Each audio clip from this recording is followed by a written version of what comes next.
warahmatullahi wabarakatuh. Bagaimana kabar anak-anak semua? Pastinya kita semua semoga selalu dalam lindungan Allah Subhanahu wa Ta'ala. Allahumma amin. Oke, pembelajaran kita pada kali ini yaitu tentang tema kelas 5, tema 8, subtema 2, pembelajaran 2, SPDB, Bahasa Indonesia, dan IPA. Sebelum kita mulai pembelajaran pada kali ini, mari kita berdoa terlebih dahulu. Berdoa mulai.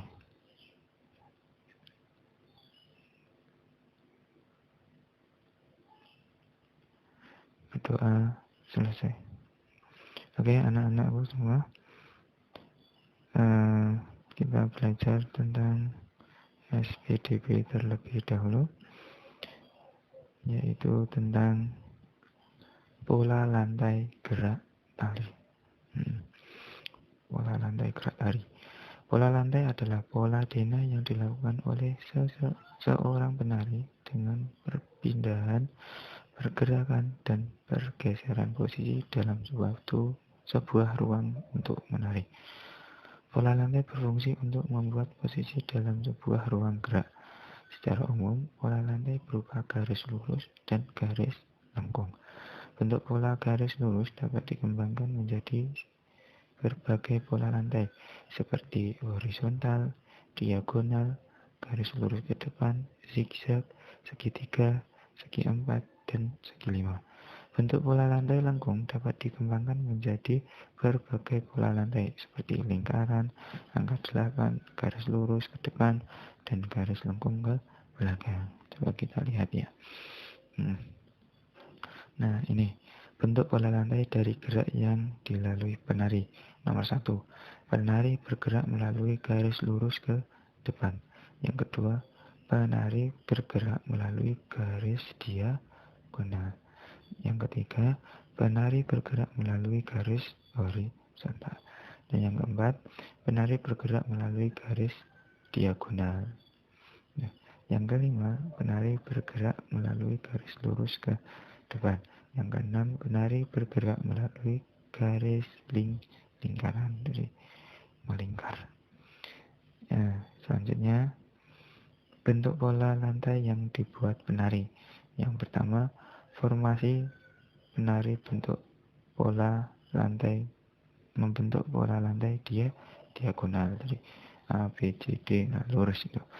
Yang kedua, formasi penari membentuk pola lantai segi 5. Yang ketiga, formasi penari membentuk pola lantai garis lurus ke depan. Yang keempat, formasi penari membentuk pola lantai zigzag. Yang kelima, formasi penari membentuk pola lantai lingkaran. Nah, yang keenam, formasi penari membentuk pola lantai horizontal. Nah, dilihat ya menghadapnya penari kemana, itu ada tanda panahnya. Jelas ya. Oke, kita lanjut ke bahasa Indonesia. Mengetahui peristiwa dalam bacaan. Nah, kita dapat mengetahui suatu peristiwa dalam bacaan, salah satunya dengan baca intensif. Kegiatan ini bertujuan agar semua peristiwa dalam bacaan dapat kita ketahui.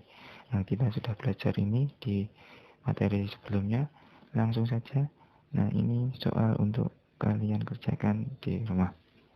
Dikerjakan di portofolio halaman 54. Nah, sebelum mengerjakan dibaca itu bacaannya dengan judul siklus air dan bencana kekeringan. Kemudian dijawab pertanyaan di rubrik literasi ya. Nomor 1 sampai nomor 6 di kertas folio. Kita lanjutkan ke selanjutnya, IPA. Faktor-faktor yang mempengaruhi ketersediaan air bersih. Apa saja faktornya yang mempengaruhi ketersediaan air bersih? Coba lihat. Faktor yang mempengaruhi ketersediaan air bersih adalah polusi, kesadaran masyarakat, dan musim kemarau yang berkepanjangan. Saat ini di daerah perkantoran atau perdesaan yang terdapat pabrik-pabrik besar telah mengalami pencemaran air bersih karena pembuangan limbah cair ke sungai secara sembarangan tanpa diolah terlebih dahulu. Selain dikarenakan oleh limbah, kurangnya ketersediaan air bersih juga dikarenakan kurangnya kesadaran masyarakat akan kebersihan lingkungan.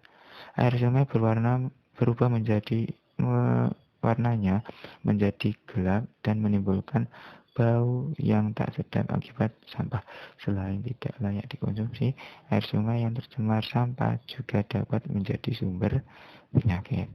Nah, kita lihat sumber air bersih dan hal-hal yang dilakukan untuk menjaga kelestarian sumber air bersih. Yang pertama, sumber air bersih adalah sumur alam. Bagaimana cara menjaganya? Ya, yang pertama, penghijauan dan penanaman pohon. Kemudian mengurangi penebangan hutan, menanam tumbuhan penyerap air, dan memberikan penyuluhan kepada masyarakat tentang pentingnya sumur alam. Ya, sumber air yang kedua adalah mata air. Cara menjaganya, penghijauan dan penanaman pohon, mengurangi penebangan hutan, menanam tumbuhan penyerap air di sekitar sumber air. Yang selanjutnya, membersihkan sampah di daerah sumber air dan memberikan penyuluhan kepada masyarakat tentang pentingnya mata air. Yang ketiga adalah danau. Cara menjaganya, tidak membuang sampah dan limbah sembarangan di danau, tidak menjadikan danau tempat buang air, menjaga hutan di sekeliling danau agar tidak ditebang, dan memberikan penyuluhan kepada masyarakat tentang pentingnya danau. Nah, yang terakhir, sungai. Cara menjaganya, melestarikan hutan di hulu sungai, tidak buang air ke sungai, tidak membuang sampah ke sungai, dan tidak buang limbah rumah tangga dan industri ke sungai. Itu tadi sumber air bersih dan hal-hal yang dilakukan untuk menjaga kelestarian sumber air bersih. Oke, mungkin itu tadi yang Bapak bisa sampaikan untuk kali ini. Semoga dapat dipahami dan bermanfaat. Apabila ada kurangnya, saya mohon maaf. Saya akhiri dengan membaca hamdalah. Alhamdulillahirabbil alamin. Akhiran, assalamualaikum warahmatullahi wabarakatuh.